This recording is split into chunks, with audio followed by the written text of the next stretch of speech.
Hey there, what's up and welcome back to Code with Nanjula. In our previous lessons, we talk about how to declare variable using data type, variable name and the value.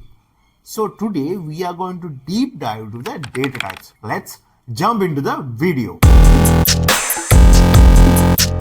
In Java, there are two main categories of data types, primitive data types and the non-primitive data types. In this video, we are only going to focus about primitive data types and the non-primitive data types are going to be covered in our upcoming lessons. What is data type? A data type is the one who's going to be decide what kind of data going to be hold in the variable, and as well as it's going to be help for the compiler to dedicate correct amount of memory for the variable. So now let's move on to the primitive data types. Primitive data type means it's a basic form of the data like the numbers, characters or true or false, like that kind of a nature. Java has 8 different primitive data types and we can categorize those 8 primitive data types for 4 categories. Like first one is integer type for the whole numbers, second one floating point type for the decimal point numbers, third one character type for single characters, last one boolean type for a boolean values like a true or false. Let's start integer data type. There are 4 of them: byte, short, int and long. You already know about bytes, right? Because in our previous lesson we deeply talk about bits, byte and binary and how data going to be stored. So if you not watch that video, I recommend you to go and watch that video. As we discussed in our previous lesson, byte can hold values -128 to 127 using 8 bits. So I think you now know the idea. Same way, the short, int and long also going to hold data. Next mode is the short data type. Short can hold values using the 16-bit, or we can say simply using 2 bytes. The next type is int. The most commonly used integer type is int. So int can hold 32 bits, or we can say using 4 bytes. And also you have to know int is the default type of the integer data type.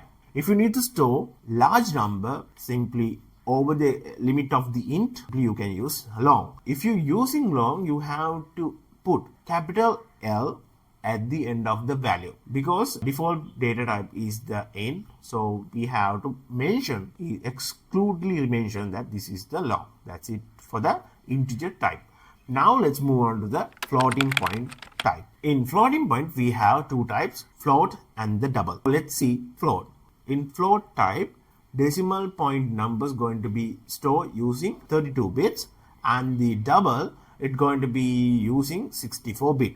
But when you're using float, as the way of the we use long in previous, you have to mention this is a float using simple f at the end of the value because the default type of the floating points are the double. Now let's move on to the char data type.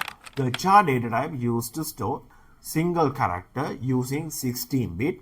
So we can store like any character supported by Unicode like symbols, emojis and etc. Last not least, we have boolean data type.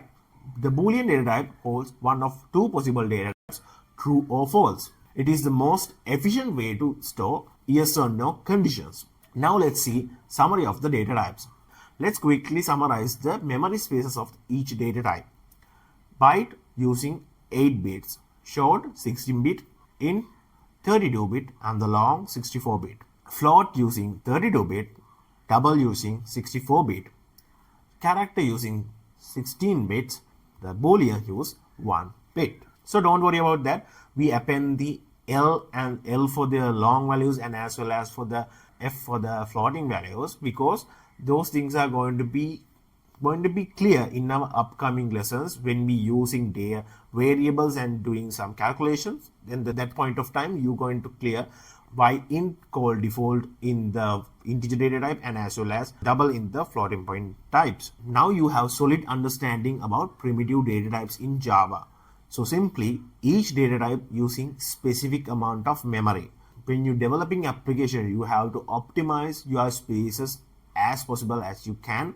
So for that, data types are going to be very helpful. That's it for today's video. If you found this video helpful, don't forget to like, comment and share. And as well as, if you not subscribed the channel yet, if you like to watch this kind of video tutorials, please subscribe the channel and stay tuned with us. Thanks for watching, and I will see you in the next video.